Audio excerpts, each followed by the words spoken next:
Byron's the speaker, though. Here we go. Okay. Thank you so much for coming, Byron.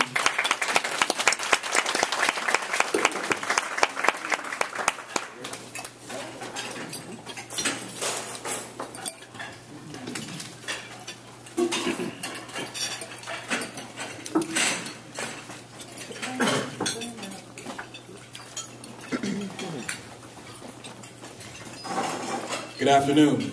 Good afternoon, Byron. Barack Obama is not our political opponent. Right? Okay. Neither is Nancy Pelosi or Harry Reid. I spent the last year meeting a lot of Republicans, Tea Party members, and one thing I can tell you is we are all excited to get to the polls in November of 2012. We can't wait. Yeah. We're ready to do one thing. That's go to the polls and vote no on Barack Obama. And give him a job title that's good for him.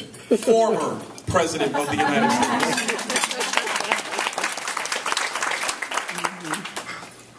But I want to be clear about this. Whoops, I stole his line. I want to be clear.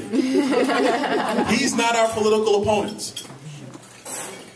His ideology is our opponent. He subscribes to the philosophy of collectivism, of utopianism, of Marxism, Fabian socialism.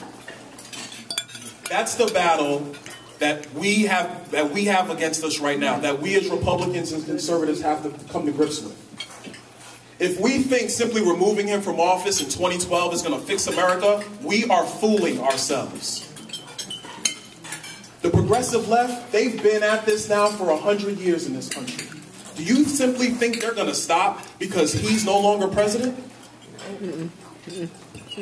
What we have to understand is they have a strong message that they give our people. But we have to have a counter argument and a counter message. And that message is the basis and the construct for what made this country the greatest in the history of man. That message is liberty. Pure, unadulterated liberty. Freedom to choose and to do for yourself, as long as you do not seek to harm another. We're going to talk about a couple things this afternoon. We're going to discuss why liberty is so crucial. We're going to take a look at our Democrat, quote-unquote, friends. I don't like using that word, but that's what I'll call them tonight. Why are they successful with their message to people? We're going to look at Republicans and understand why it seems they always have their foot in their mouths. Yep. And last, we're gonna use liberty as a framework for attacking some of the key arguments of the day. But why liberty? Why is it so crucial? In 1850, a French economist and journalist named Frederic Bastiat wrote an essay called The Law. And in this essay, he defines liberty so excellently, I wanted to share it with you today. Bastiat said this. He said, actually, what is the political struggle that we witness? Is it the instinctive struggle of all people towards liberty?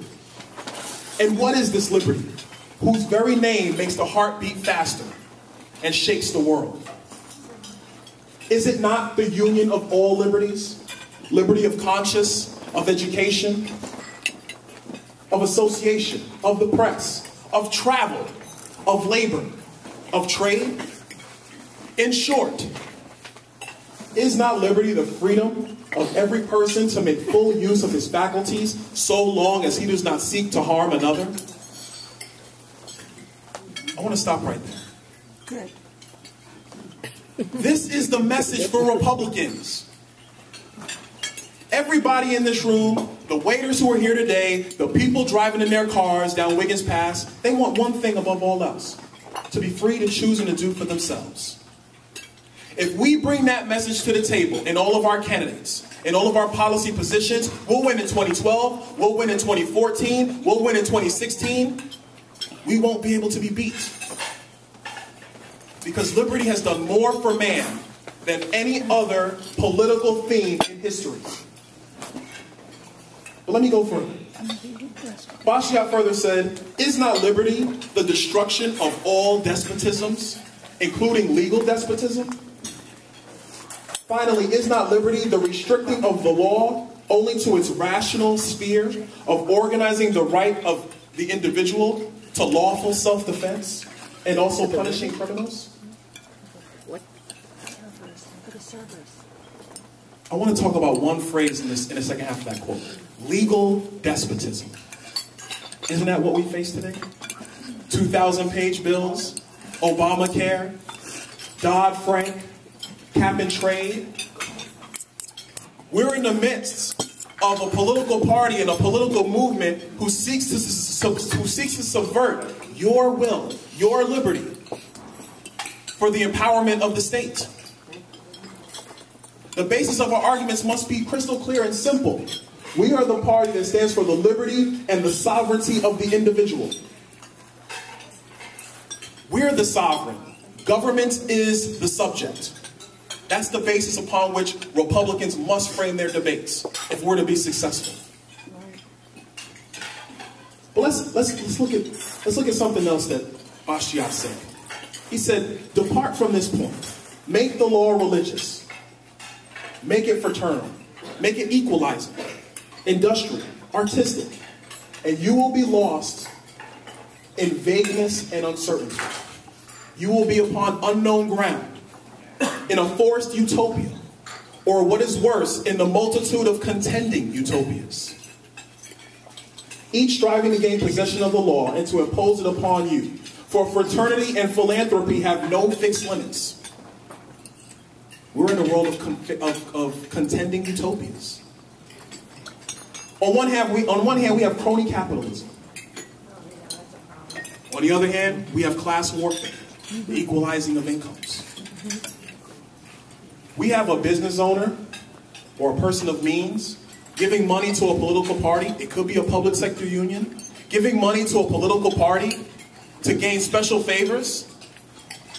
They're subverting the law against the sovereignty of the people for their own benefit. Where's the liberty in that? On the other hand, we have Barack Obama using class warfare, telling citizens they have a right to something they never earned.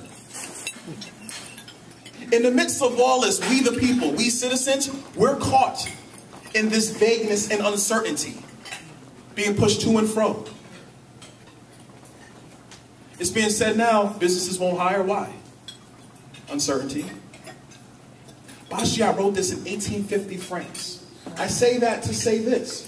What we find ourselves battling against has been going on as long as man has sought to govern himself. And our Republican leaders, politicians, future politicians, have to understand and come to grips with that fact if we're going to win and save this nation for the better. You know, I got to admit, I have an affinity for the modern Democrat Party. No, not for their policies. I have an affinity for their ambition. They're always moving forward. We don't have it. They never take a step back. They never apologize. Have you heard Nancy Pelosi speak? Too often. How many of you have wanted to throw the remote at the TV screen? But really, listen to her speak. Listen to the words that she uses, or Barack Obama uses, or any one of them, Debbie Wasserman Schultz. Oh, Lord. Yeah, right. They never talk in terms of specifics. They never bring specific policy positions. They talk to the core needs of people, of our citizens. If you're familiar with Maslow's hierarchy of need, one of the core needs past being able to eat and having a roof over your head is security. And that's what they speak to in everything they do. Right. My pastor and many pastors say this out of the Bible. Faith comes by hearing. But it's not just simply, I heard some of y'all repeat that, hearing the word of God, all right. But it's not simply hearing the word of God. Faith comes by hearing.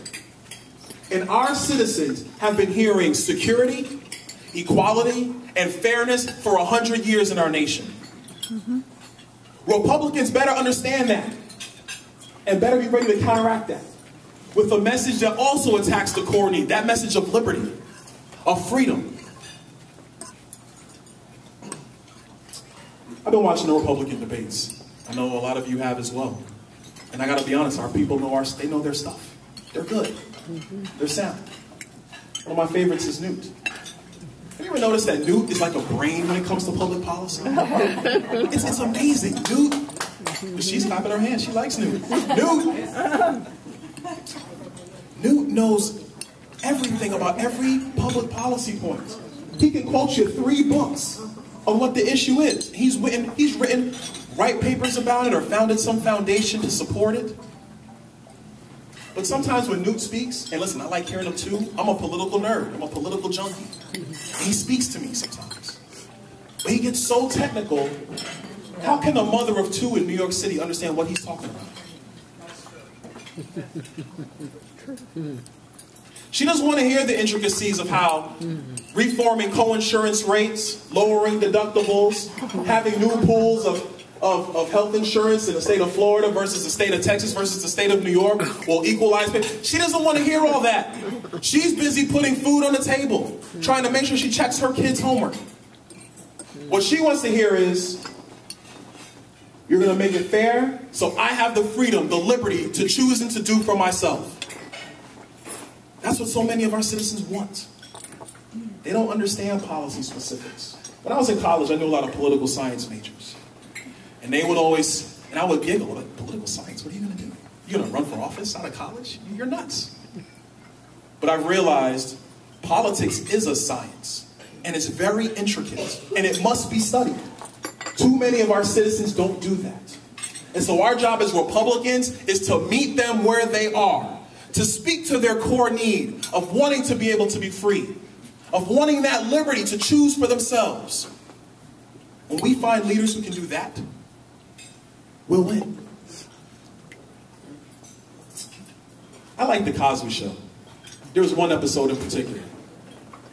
Vanessa was at college, and she was bringing her boyfriend home. Cliff and Claire were excited because she was bringing a guy home from college. He might be the one. But unbeknownst to them, Vanessa went and married this man. Oh, God. Yeah, she said, oh, God. Okay. And so, throughout the episode, Cliff and Claire find out that Vanessa's married to this guy, unbeknownst to them. And so Cliff's in the kitchen with this gentleman. And he says to her, you know, it's not you, it's how you were presented to us. That's the problem. He said, imagine your best dinner. What is it? He's like, oh, man, I would love steak. How would you like that steak cooked? Oh, medium. What kind of cut? Ribeye. Bone in or out? Oh, bone in. He's like, yeah, that's great. We'll get that cooked nice for you. Nice juicy meat. Put some of your favorite sides on there. You smell it? The guy's like, yeah, I smell that meal. And he said, now what if I took that meal, put it on a trash can lid, and served it to you? And the guy's face froze. Cliff said, not too appetizing, is it? Our Republican leaders got to understand, it's not enough just to be policy wonks.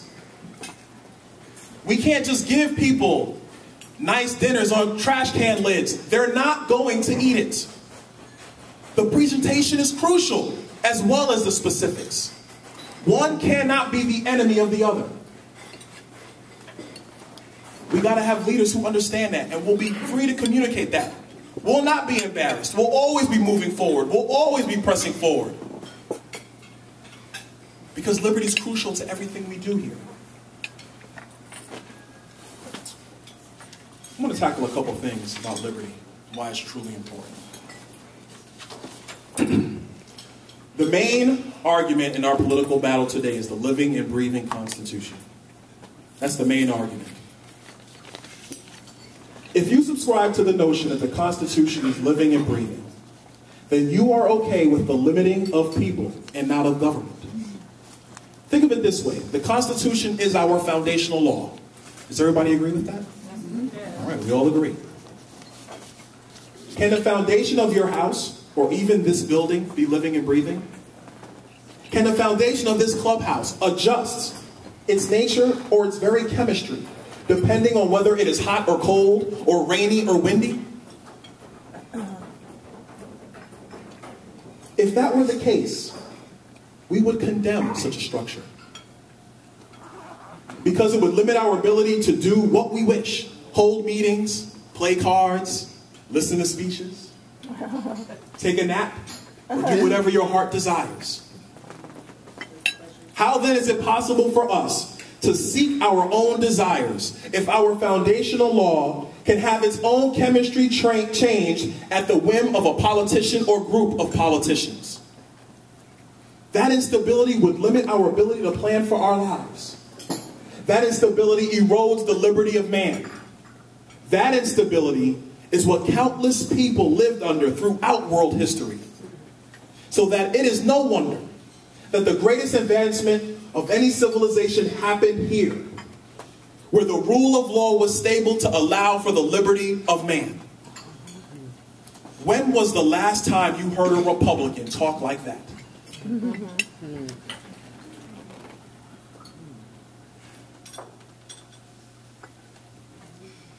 Taxes. I'm a supporter of the fair tax. I support it for one reason. It is morally wrong for the federal government to reach into your pockets on the 1st and the 15th and take the fruits of your labor, before you have a chance to choose and to do for yourself.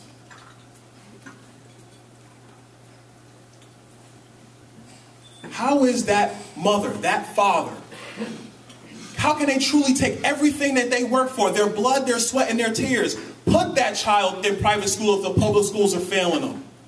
Go on vacation. Save for a new home. Go to Vegas and gamble. I don't care. That's your money. That's your liberty. That's your labor. This is why I support the fair tax. When was the last time you heard a Republican talk about taxation like that?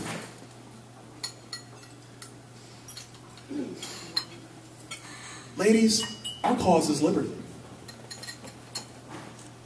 Liberty is crucial to sustaining this country going forward. Without it, we're going to be lost in a multitude of contending utopias.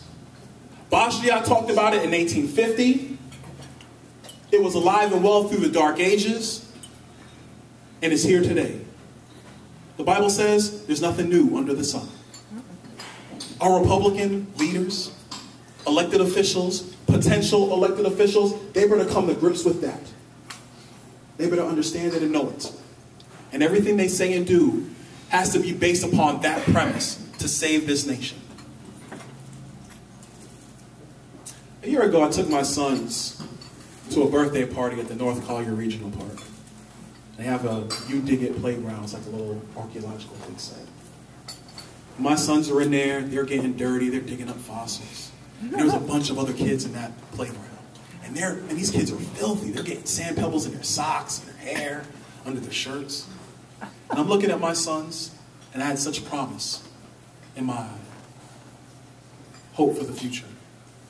There were many other parents there, sitting on the outside, many grandparents as well. And we all had hope for what their lives will become.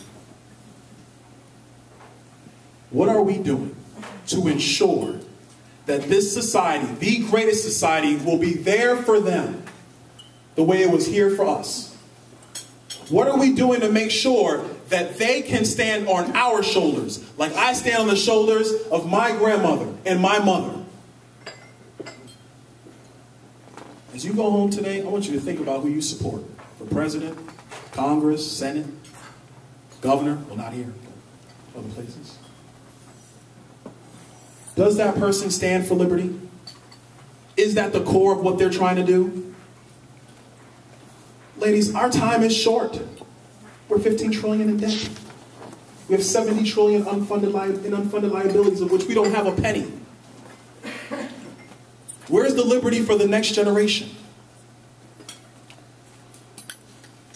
Our leaders have a job to do, and it is our responsibility to hold them to that job. And that job is to communicate liberty, not only to us, not only to the choir, but to every citizen of this nation, To the mother working hard, to the father working 2 jobs, no matter where you are, no matter what your race, no matter what your religion, it does not matter. Our cause is liberty. And that liberty will not only preserve this nation, but it will preserve it for the next generation and for generations to come. Thank you.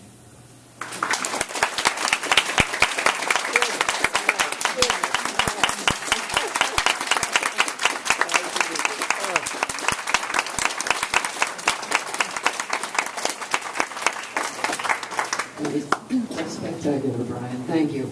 That was just wonderful. And you're so right when you say the Republicans have to word things better. We really. We do not. We say nothing. Yeah, when they have a panel with a Democrat and a Republican, and the Democrat goes through the talking points that they all use, and then the Republican is either not given time to respond or just at a loss for words, doesn't get the message out. Does anybody have any questions for Betty?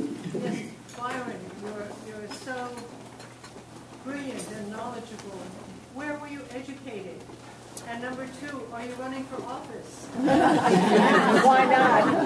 I'm going to take the second one first. If I'm running, I'm hoping for your support. Take the microphone. I'll take the microphone. My political education really comes from what happened in this nation in 2008. Before 2008, I was apolitical, really, to be honest with you. I was. In my career, my bosses came to me and they said, what's going on in the financial market? You got to research this and figure out so we can tell our clients. So I did. And in the process of that research, I became politically aware. I realized how crucial the framework of liberty is. It's really the stability of it. Right now, we don't have any. And so that's why our economy is falling apart. That's why our citizens are restless. We have to restore that stability first, and we got to find people who are going to do it. Absolutely. Anyone else for any quizzing? Any commentary? Thank you, Byron. Okay. Thank you so much. Thank you.